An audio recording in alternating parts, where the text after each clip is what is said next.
Friends, the Old Testament prophet Isaiah's 60th chapter begins by calling on God's people awaiting deliverance from their enemies to a radical change of understanding of their role in the world. They are called to revise wrong self-centered and self-seeking expectations.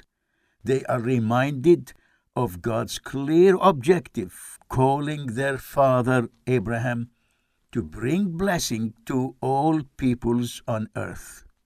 Isaiah's message points out that the imminent fall of their nation was leading to its expansion to include all peoples, just as Abraham's call foretold.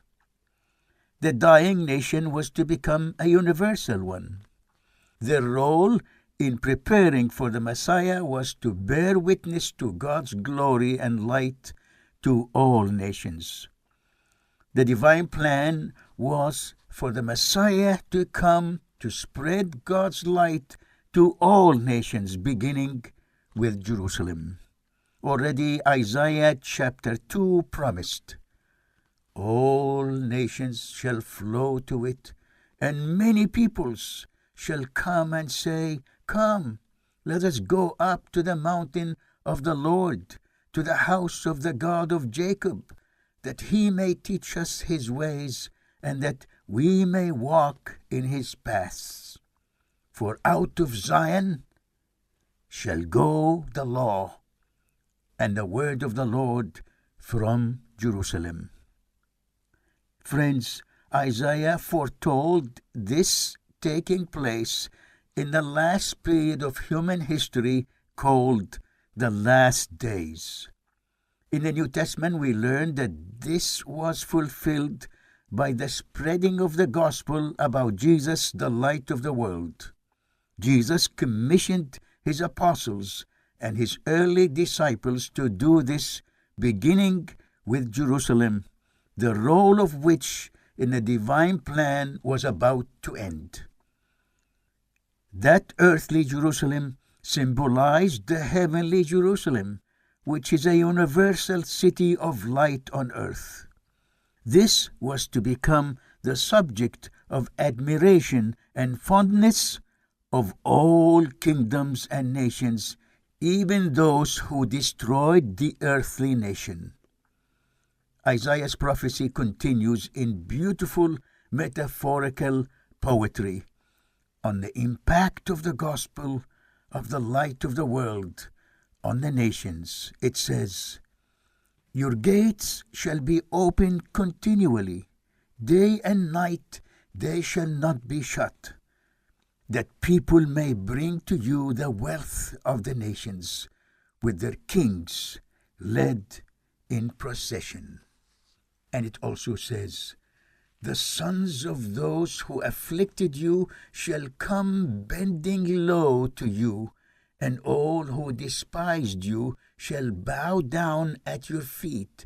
They shall call you the city of the Lord, the Zion of the Holy One of Israel. Whereas you have been forsaken and hated, with no one passing through, I will make you majestic forever, a joy from age to age." Friends, the expanding universal heavenly Jerusalem is the spiritual city whose light is Jesus, light of the world. It is called the city of the Lord, the Zion of the Holy One of Israel. Isaiah's 60th chapter ends, "The sun shall be no more your light by day, nor for brightness shall the moon give you light. But the Lord will be your everlasting light, and your God will be your glory. The Lord will be your everlasting light, and your days of mourning shall be ended. Your people shall all be righteous. They shall possess the land forever, the branch of my planting, the work of my hands, that I might be glorified. The least one shall become a clan, and the smallest one a mighty nation.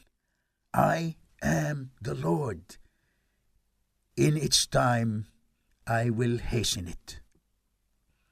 Friends, again and again, Isaiah's gospel message points to Jesus, the promised offspring of Abraham.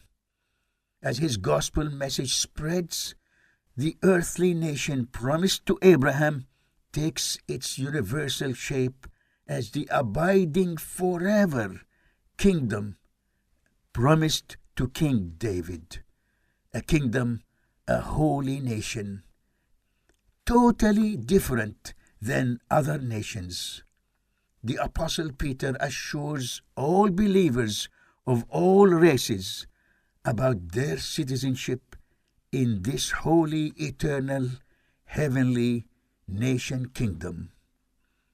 You are a chosen race, a royal priesthood, a holy nation, a people for his own possession, that you may proclaim the excellencies of him who called you out of darkness into his marvelous light. Once you were not a people, but now you are God's people. Once you had not received mercy, but now you have received mercy. Hallelujah.